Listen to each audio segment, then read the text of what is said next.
Hello, good morning, good afternoon, and good evening. This is Dr.Bhawani Adhikari. Today he has come with a new item of language.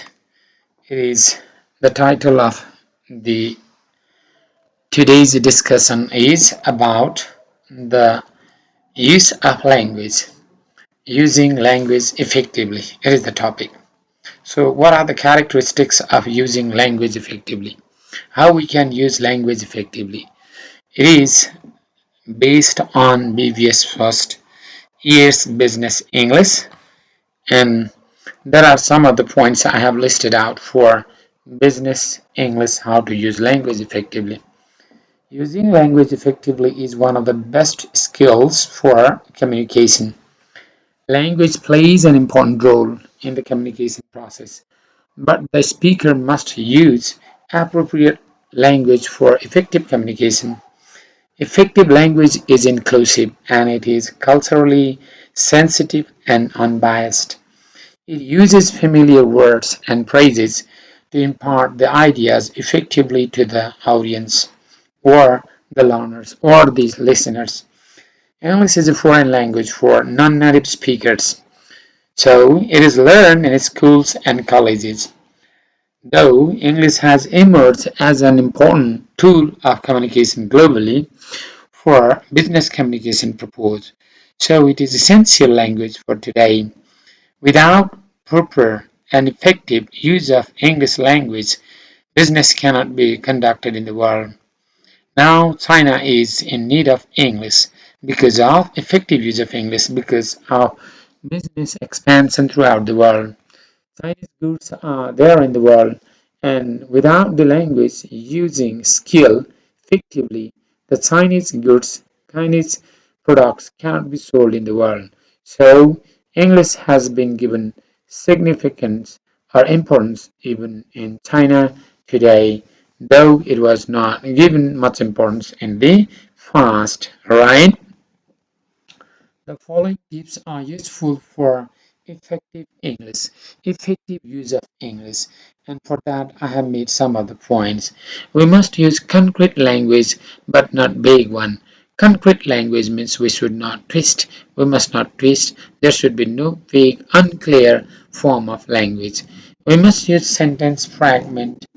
Oh, appropriately. Yes, sentence fragments must be appropriately used.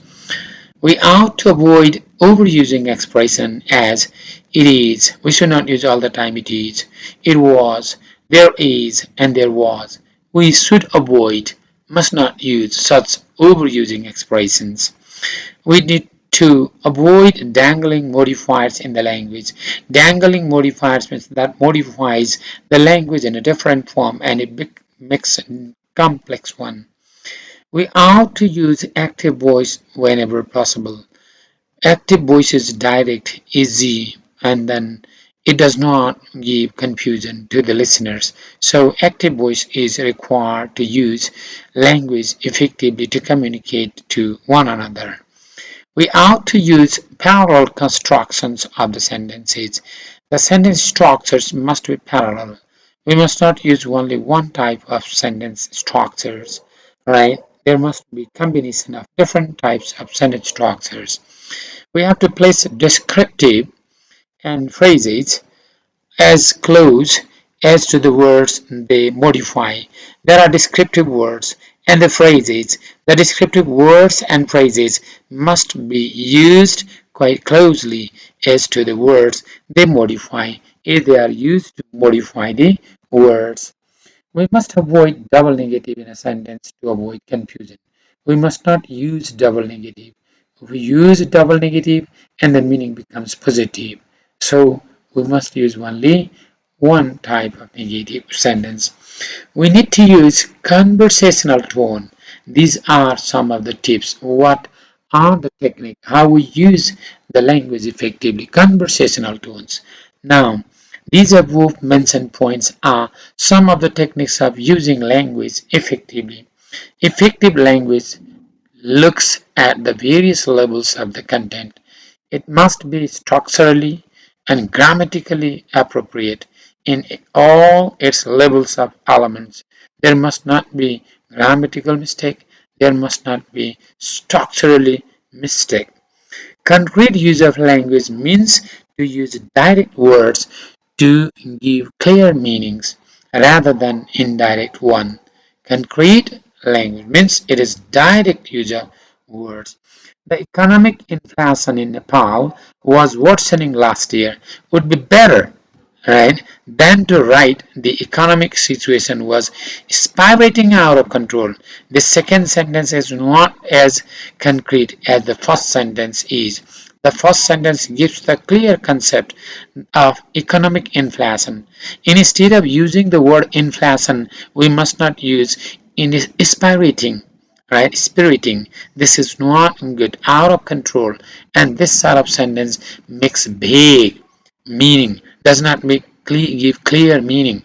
Readers, audience, listeners get confused what the speakers exactly wanted to tell and what the speakers really want to express through the sentence. So, the first sentence, the economic inflation in Nepal was worsening last year.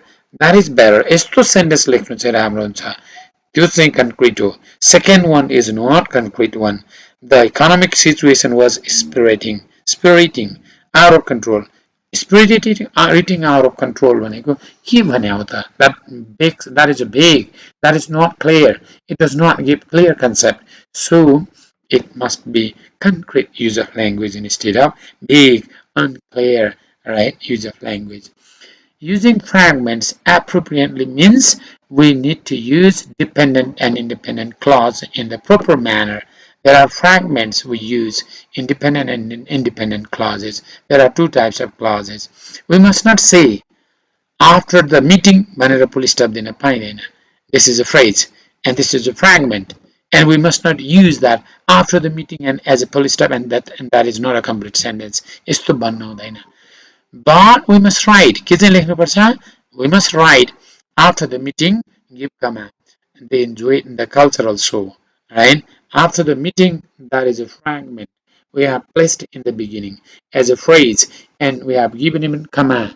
And they enjoy the cultural show. That is a complete sentence that we have put in the second form. So this is the way how we put the language correctly. Using active voice means making language direct, right?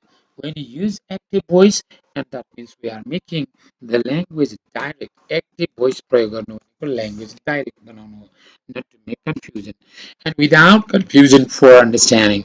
So using active voice means not to make any confusion in the language. Passive voice is used only when the receiver of the action is not known. कसले चाहिँ action receive गर्ने, if we do not know, and then at that time only we use passive voice. Otherwise we need to use active voice. Ram sold his vehicle भनेर प्रयोग गर्नु rather than the vehicle was sold चाहिँ राम्रो. Ram sold his vehicle is active voice and the vehicle was sold is passive voice. So first sentence is better than the second sentence. Active voice is better, clearer than the passive voice, the second sentence. Double negative is I am not uninterested in your proposal. I am not पनि छ, uninterested पनि negative, not पनि negative. It is not good enough to use. And it must be कसो चाहिँ भन्ने I am interested. Not लाई पनि हटायो, on लाई पनि हटायो. Interested in your proposal. I am interested in proposal that is a good one. This is a not double negative. This is the positive one. Using conversational tone means we must use plain language as far as possible. सकेसम्म simple, direct, plain. We must make our language easier, direct, simple for others, and simple for others to understand the intended ideas, wanted ideas, what we want to give the ideas that must be said simple, clear, and an easier and direct one. So this is what conversational tones, right?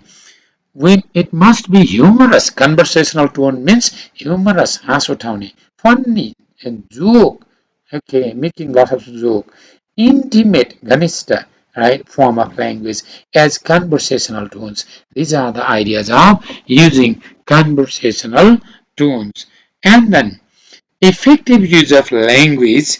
केलाई भनेको त effective use of language. Now, effective use of language indicates to make the language simple, सजिलो पार्नु पर्यो, easy, familiar, परिचित हुनु पर्यो, intimate, unconfusing, दोधारमा हुनु भएन, focusing main आइडियालाई फोकस गर्नु पर्यो, ignoring the minor ideas, सामान्य कुरालाई इग्नोर गरिदिने, not to make language complex and difficult, कठिन नबनाउने, for the exchange of thoughts or exchange गर्न, beliefs and the concept of the speakers to the listeners. So that is the way of making language quite effective, easier, direct use of language. If the language is not used effectively, it does not function to fulfill its goal. यसको गोलै यसले fulfill गर्दैन effective use भएन भने. In that sense, the language does not become useful and it creates confusion. If it is not used in an effective way, and language does not become useful, and language does not just become clear, rather it creates confusion. It makes confused to the listeners, right? And language cannot function as it is intended to do if it is not used effectively and properly. This is how the effective use of language means using of language properly, using of language making it quite simple, making it quite just communicable and easier to understand. Otherwise, language does not fulfill its goal. This is how in business communication, today's business communication cannot take place without the use of language effectively. Pilots have to use their language in their profession. Business people have to use their language in doing business, and different in different sectors, especially in business world, in global world. This is a world today. The world has become quite one home, globalized village, and in this globalized village, if we do not use English properly, if we do not use English language, that is the language of business, language of communication, language of science, language of academic activities, language of knowledge, language of getting knowledge, and then just study or just communication and media. This is what is essential to learn and use effectively for the communication of ideas, for the exchange of ideas properly. This is how the writer has just this is how it is presented, how to use the language effectively. Thank you. You can just read it and write in your own words, even if it is not just if you have more ideas, you can add your own ideas.